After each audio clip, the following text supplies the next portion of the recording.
over here. Want to help out with it? Maybe they got it. Yeah, probably. For me, question. But I would congratulate them. They're the only prosperity. Are there that are a few issues for them? Anything other than like activities? Like, is there information that people that have? Recent conversation doesn't have their own effects. We're honest, school body is but they probably experience and they don't know. There's a little line. I'll address it when I know there's a little crisis over there, but okay. So the question was, can I have everyone's attention, please?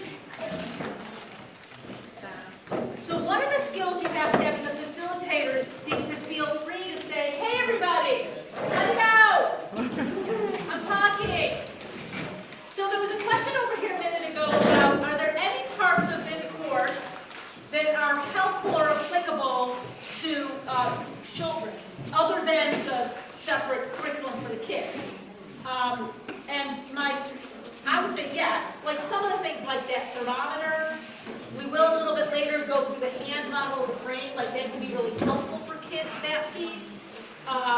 There's an emotions game where you teach caregivers to help teach their kids emotions. So some of that stuff. What about like 16-year-olds, 15 and 16? Because I don't know if it's geared more towards younger kids or the whole age. Okay.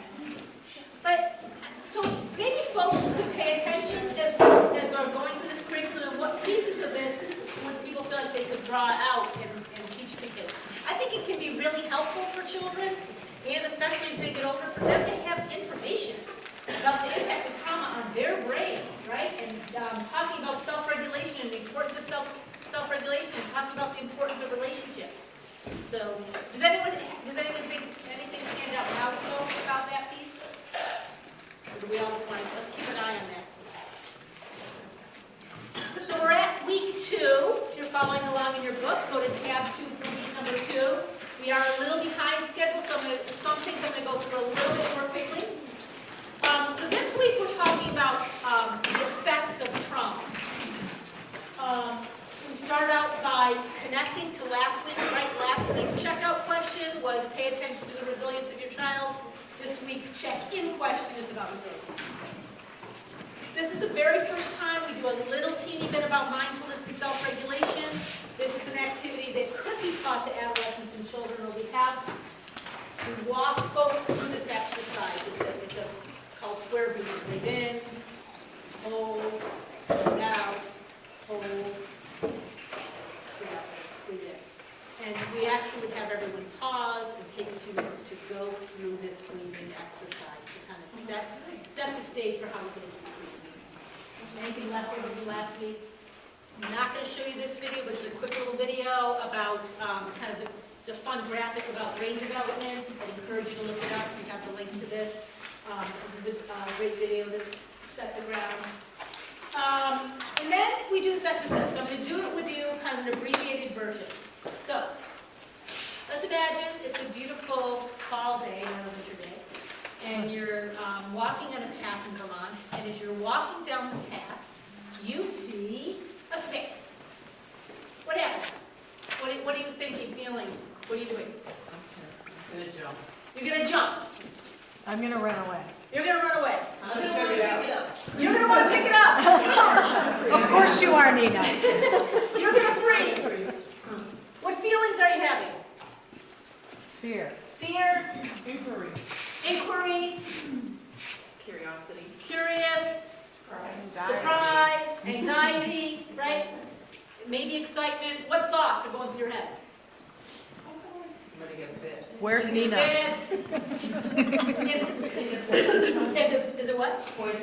Is it poisonous? Is it a rattlesnake? Right, so all these things are going through your head.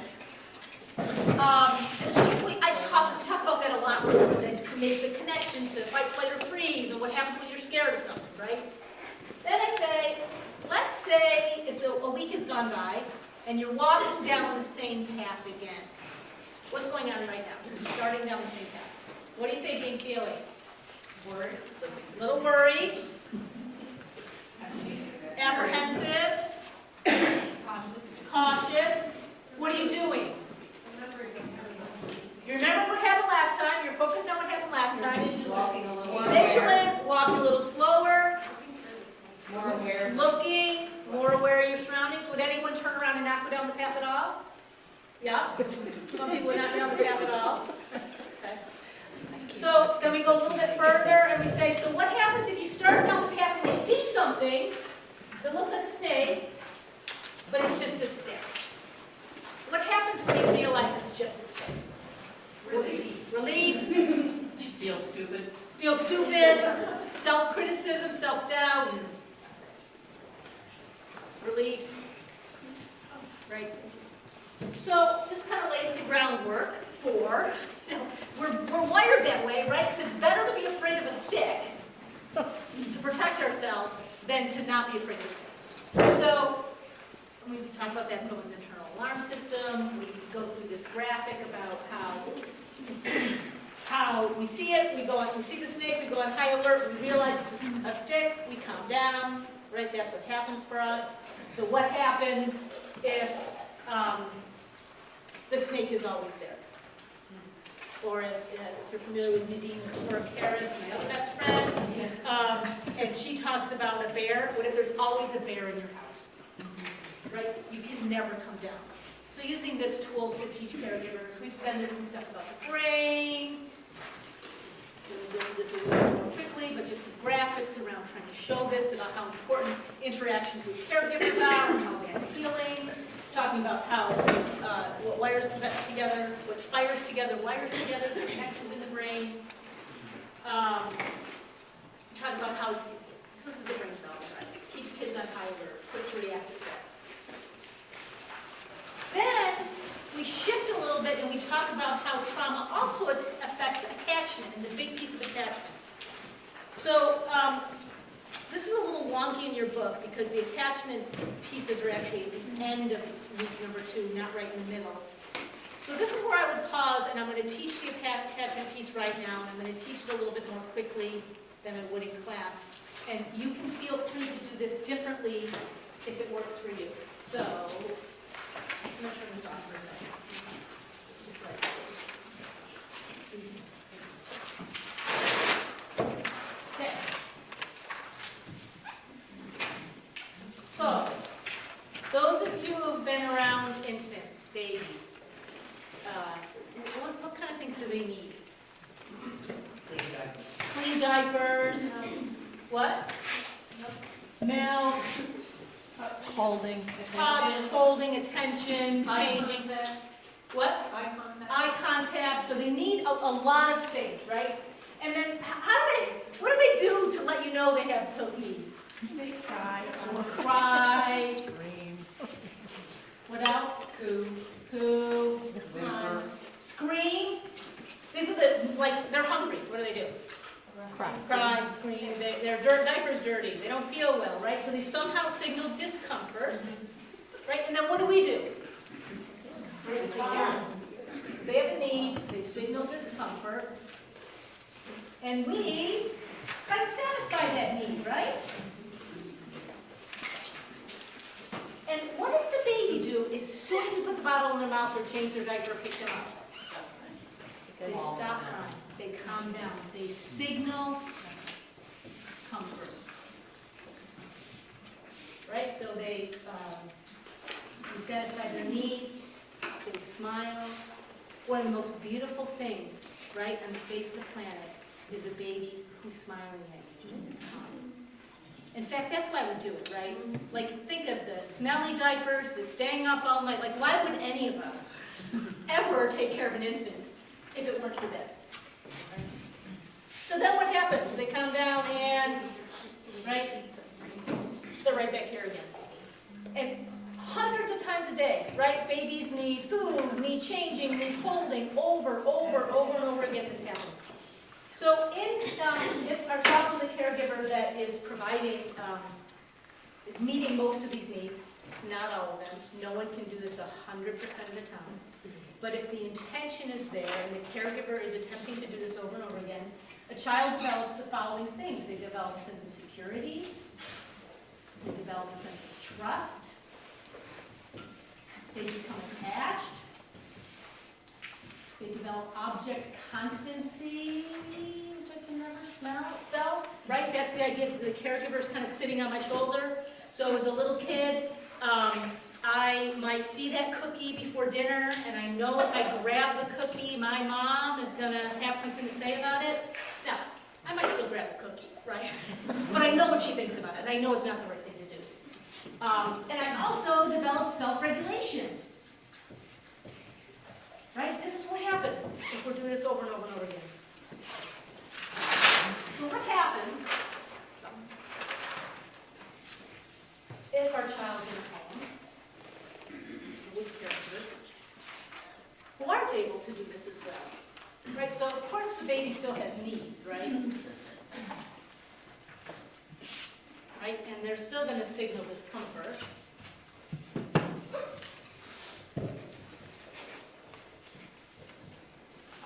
And what's going to happen here?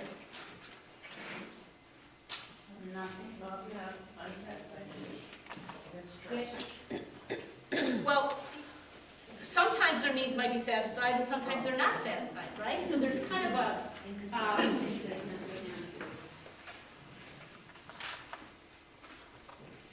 satisfaction or not. It's inconsistent, right? Sometimes their needs are being satisfied, sometimes they're not. Sometimes they're actually punished or abused because of their needs, right?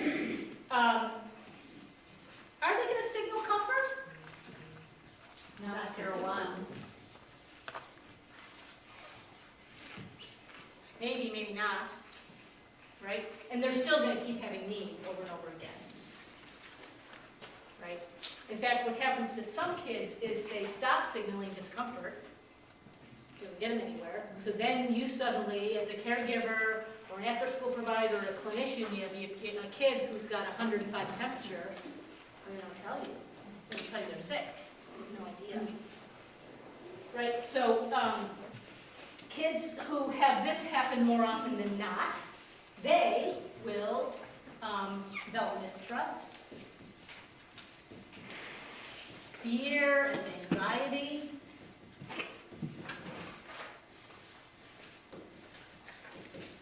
rage, because being in a place of fear and anxiety is a very vulnerable place to be.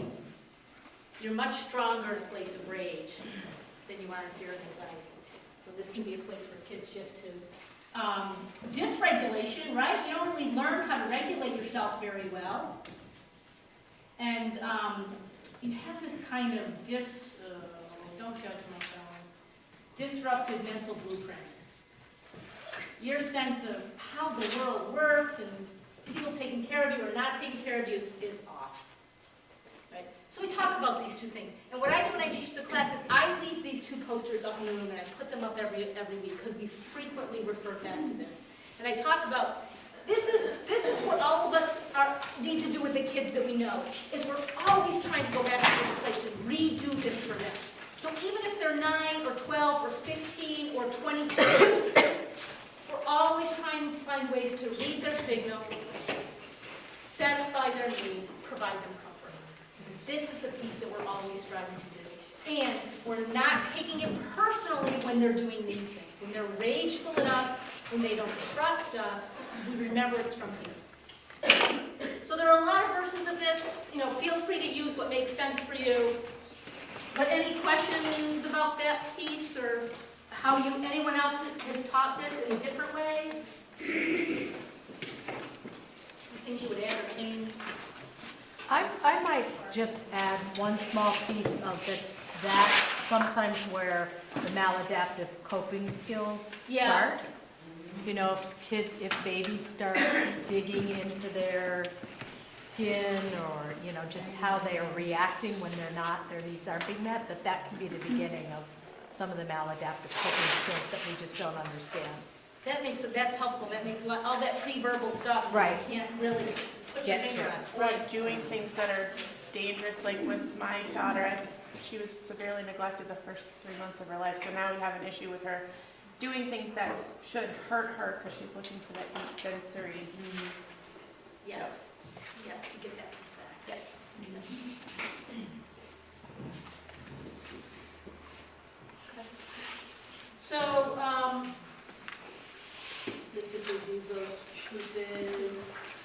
talk about, so then this can be really depressing, right? When you teach this part, people are like,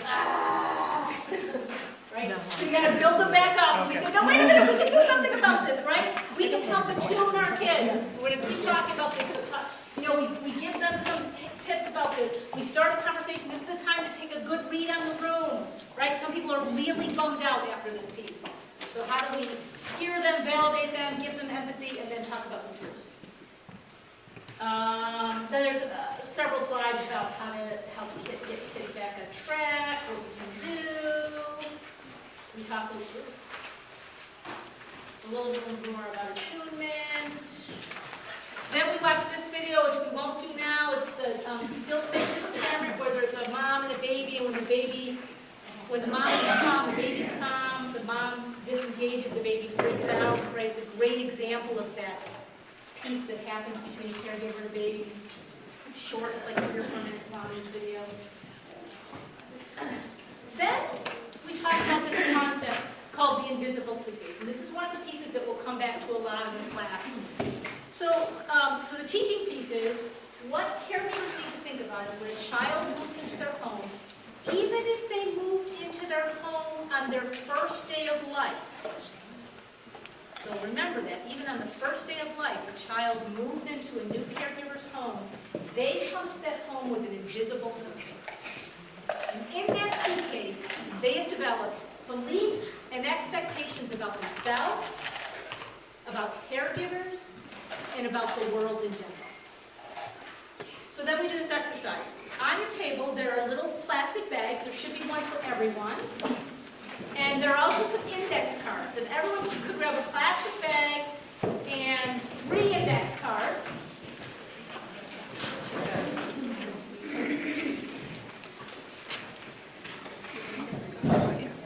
Are there more plastic bags? There are more plastic bags. Who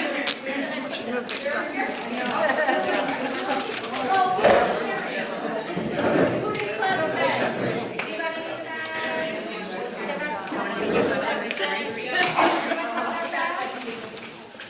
So,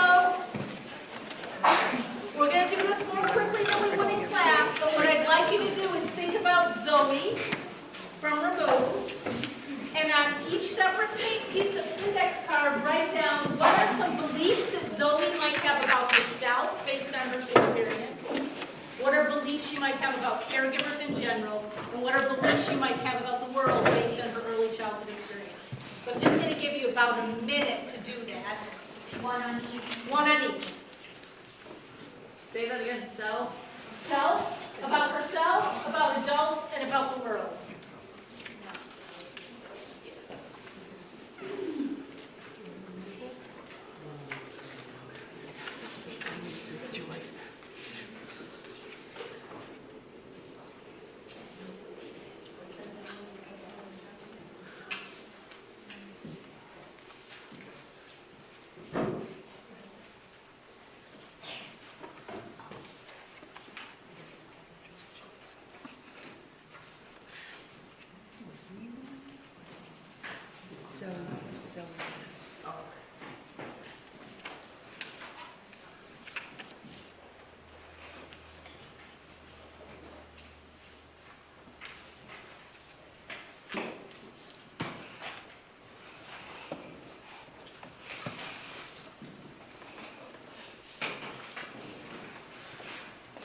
And then you can pack them in your plastic bag suitcase when you're done.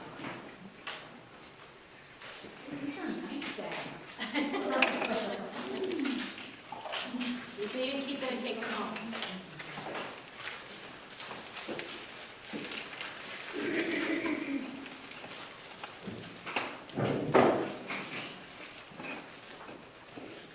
So if I were teaching the class in real life, what I would probably do is have us do a shout out for Zoe, like have people talk about these different things for Zoe, and then have them do the suitcase for their own child. So that's more of a visceral piece. So we have a conversation. So what are the beliefs about Zoe has about herself, or what are the beliefs your child has about yourself if you feel like you want to self-disclose that? It's an example that we have a conversation. So if you have a child who believes grown-ups lie, they came to your home, and in their suitcase it says grown-ups lie.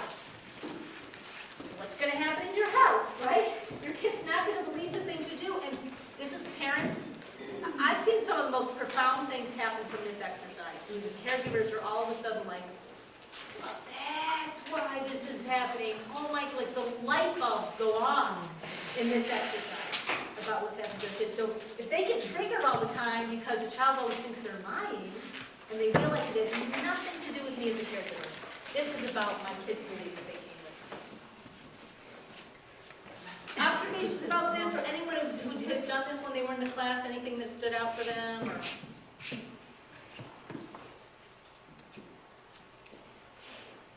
So this is a powerful exercise, and we keep coming back to it too, throughout it. So it can be something we brought up over time. So you can draw this out and talk a little bit about Zoe, and these are all the things that happened for Zoe, and and then they do it for themselves. They can write it in their book, in the My Child worksheet. They can do it. Okay. Now, so again, they can be stressed now, right? This kid with this horrible suitcase. Now we got to help get people hopeful. And so we talk about how can we help them repack their suitcase. So we have a whole conversation there about how do you repack the suitcase. You can't necessarily take things out of the suitcase. Right? You might be able to make them smaller, fit them in a corner, put them underneath things. You might be able to put new things in them that help balance out the other things. So then we have a whole conversation about this piece. And then these needs also with resilience.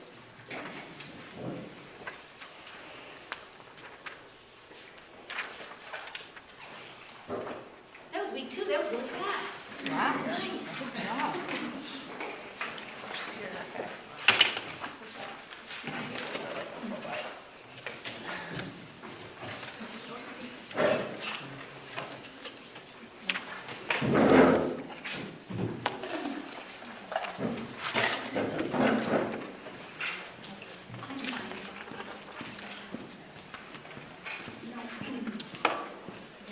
So we're getting ready for week 3. Remember, week 3 is self-care.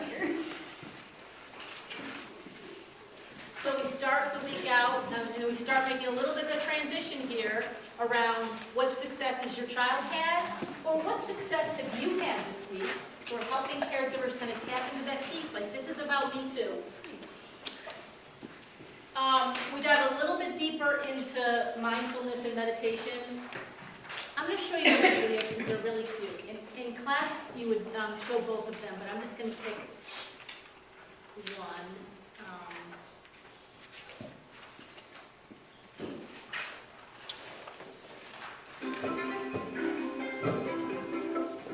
Is that there? You may have heard this word mindfulness. It's become something of a buzz phrase of late. I'm going to give you one simple, serviceable definition, which is this. Mindfulness is the ability to know what's happening in your head at any given moment without getting carried away by it. Imagine how useful this could be. Just as an example, driving down the road and somebody cuts you off in traffic. How do you normally react? I think most of us, we normally react by having a thought, which is, I'm pissed. What's next? You immediately, habitually, reflexively inhabit that thought. You actually become pissed. There's no buffer between the stimulus and your reaction. With just a little bit of mindfulness, in that same situation, you might notice my chest is buzzing, my ears are turning red, I'm having a starburst of self-righteous thoughts, I'm getting angry. But you don't necessarily have to act on it and chase that person down the road, screaming at them with your kids in the back of the car thinking you've gone nuts. Now, you might be thinking, don't I need to get angry sometimes? Aren't I justified? I would say yes, but probably not as much as you think. The proposition here is not that you should be rendered by mindfulness into some lifeless, non-judgmental blob. The proposition is that you should learn how to respond wisely to things that happen to you, rather than just reacting blindly. And that, my friends, is a superpower. How do you get it? The way to get it is through meditation.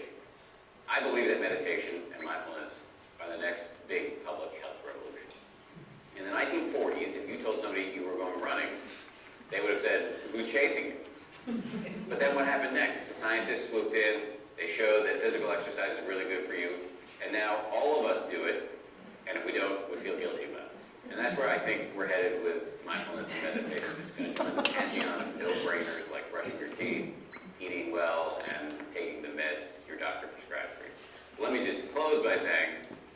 Mindfulness is not going to solve all of your problems. It's not going to render your life a nonstop parade of unicorns and rainbows. Nonetheless, this is a superpower, and one that is accessible by you immediately.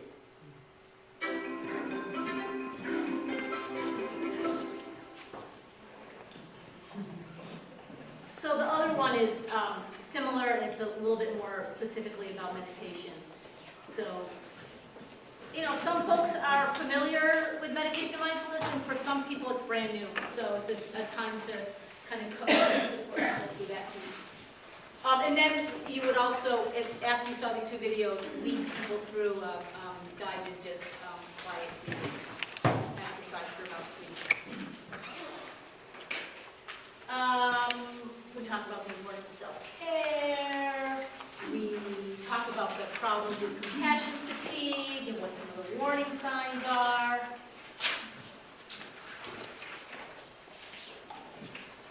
And then there's a self-care checkup that's in both your book and their book. And so you have people, you pause and have people actually take that self-care checkup. One thing to think about, some districts, in order to save money, have couples share a manual. You decide, that's what we did often, they're so expensive. So they share a manual, and if you have that happen, you might need to photocopy some extra self-care activities or just have people figure that things out. So you have them do the self-care checkup, and then, this is what I'm cheating and looking at my notes. Is you then walk through how well they did on it. There's a whole scoring thing, so if you score over 24 points, it means you're doing a really great job with self-care. Under that, you're not doing so well. So if you have read your group right, this can be a really fun thing where people confess. Some people are like, yes, I'm really good at self-care, and everyone's jealous. There's always one or two people who will really score really lowly. And it can be a moment to really support those people and encourage them and maybe challenge them to do one self-care activity this week. So that's an activity to have some fun with. Then I, talk about some of the basics. Walk through these things with people. And when I first started to teach this class, I kind of skipped over this because I thought it was self-evident. We all forget this. We all could do better with this stuff. So I often take the time to really emphasize this piece. Talk about secondary traumatic stress.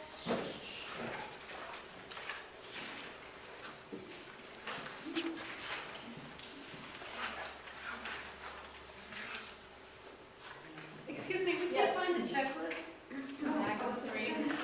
Back of check, week 3. Go to The very end. Okay, so this is all teaching. This is one of those times where there's lots of slides with lots of information. So you can consolidate this if you want, or just go through each slide kind of quickly. Then we do an activity that I think is important for us to walk through. There are 2 times that we do a reading activity about a case. And there's a way to do it that really helps draw people in.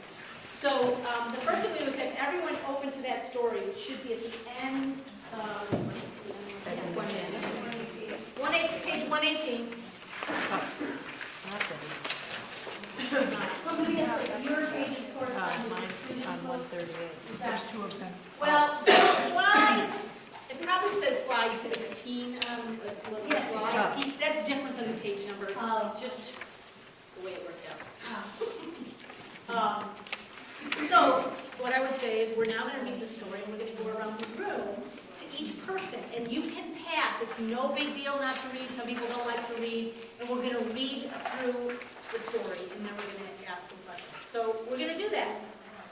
We're going to start with someone who's going to raise their hand and say, I love reading out loud. Who's the first person? I can't find the story. In the instructor manual? 138. 138. There you go, that's right. See? Yeah, that's right. So, Tina, did you volunteer to read? I'd love to read out loud. How did you know? Here's what we're going to do. Tina's going to read the first paragraph, then it's going to move to the next person. The next person can read or just say pass. Not a big deal. It's going to go all the way around your table